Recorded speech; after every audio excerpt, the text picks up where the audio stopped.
nationale pour contrer le crime organisé à Montréal.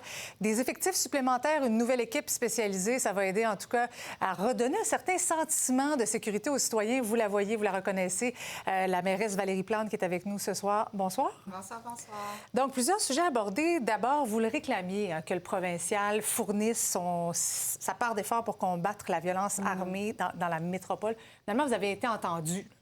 Oui, tout à fait. Puis c'est pas la première fois qu'on est entendu. On se rappellera qu'il y a près de 2 ans, c'est 250 millions que je suis allée chercher à Québec avec la précédente ministre de la Sécurité publique, Mme Guilbeault.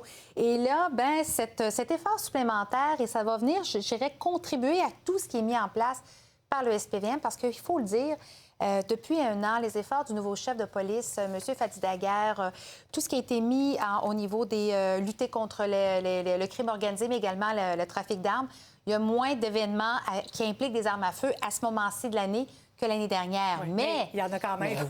Mais oui, absolument. Et c'est pour ça qu'il ne faut pas baisser les bras. Et je me réjouis que Québec soit complémentaire au travail du SPVM. Bien aidé. En septembre dernier, vous aviez annoncé le projet Équipe École pour sécuriser les établissements scolaires. Ça aussi, c'est important. Est-ce qu'on sait si déjà ça donne des résultats positifs? Oui, tout à fait. On va avoir les résultats là, de la première année, plutôt à l'automne. Mais l'idée, c'est vraiment d'avoir des policiers qui travaillent avec les établissements. Ce pas des policiers qui sont dans les écoles. Qui travaillent avec les établissements pour entendre quels sont les besoins, les problématiques et soutenir le corps professoral, les directions, l'ensemble des établissements face à cette montée de la violence. Oui, parce que évidemment, ça peut être insécurisant pour des citoyens, des parents. Bref, on va parler des chantiers à Montréal. Oui. On l'a vu, ça a été, disons, un peu corsé les 2 derniers week-ends. Ça n'a pas été simple et fluide partout. Est-ce qu'il n'y a pas moyen, encore une fois, d'améliorer la communication entre Montréal et Transport Québec? Bien oui, absolument, absolument. Déjà, avec le chantier sur la...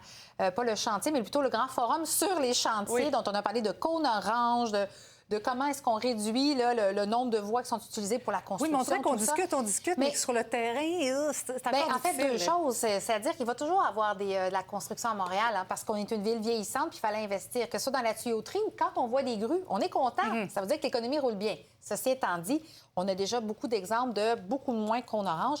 Puis qu'est-ce qui s'est passé la fin de semaine passée? Vous avez raison, c'était à l'entrée et la sortie de Montréal. Et moi, ce que je dis, c'est autant il faut s'occuper sur le territoire de Montréal, mais on veut que le monde rentre puis qu'il sorte. Alors, les conversations que j'ai avec Mme Guilbeault, qui est responsable maintenant de tout ce qui touche le transport, vont bon train. Et le message que je porte, c'est qu'entre autres, avec l'année record qu'on va avoir en tourisme cet été à Montréal, le Grand Prix qui s'en vient, il faut qu'on puisse circuler facilement à l'intérieur et à l'extérieur. Oui, vous misez beaucoup sur le vélo, sur la piétonisation, de plus en plus de rues. Mais qu'est-ce que vous répondez à ceux qui ont besoin de leur véhicule, qui ont besoin de stationnement à Montréal? Bien, en fait, je leur dis qu'il y a des rues à Montréal, il y a du stationnement à Montréal. Alors, non, absolument, il faut vraiment sortir de l'impression comme quoi il n'y a pas de stationnement. J'ai l'impression qu'on cherche pas mal souvent. Bien, en fait, c'est qu'il faut surtout évaluer qu'il y a beaucoup plus de voitures. Et ça non plus, il ne faut pas l'oublier. Le nombre de voitures a augmenté de façon drastique dans la région du Grand Montréal. Alors, à un moment donné, moi, je ne peux pas agrandir les routes, puis je veux surtout assurer la sécurité des plus vulnérables, les piétons, personnes aînées, les familles. Alors, il faut apprendre à partager la route.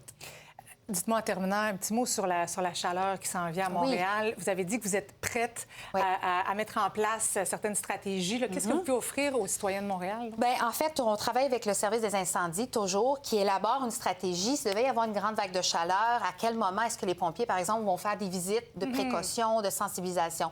Mais la Ville de Montréal, nous, on met des haltes fraîcheur, comme on fait des haltes chaleur durant l'hiver. Bien sûr, les piscines, les jeux d'eau sont ouverts. Je demande aux citoyens d'aller voir l'horaire sur leur site Internet, le site Internet de leur arrondissement pour voir ce qui est disponible, mais on va être au rendez-vous. Tant mieux. Merci beaucoup, Valérie Plante, d'avoir été en studio ce soir. Merci.